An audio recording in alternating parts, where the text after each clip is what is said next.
பூவுக்குள் ஒளிந்திருக்கும் கனி கூட்டம் அதிசயம்.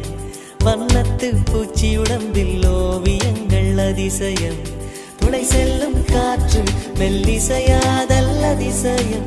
குருநாதர் இல்லாத குயில் பாட்டு அதிசயம். அதிசயமே அசந்து போகும் நீ எந்த அதிசயம். கல் தோன்றி மண் தோன்றி கடல் தோன்றும்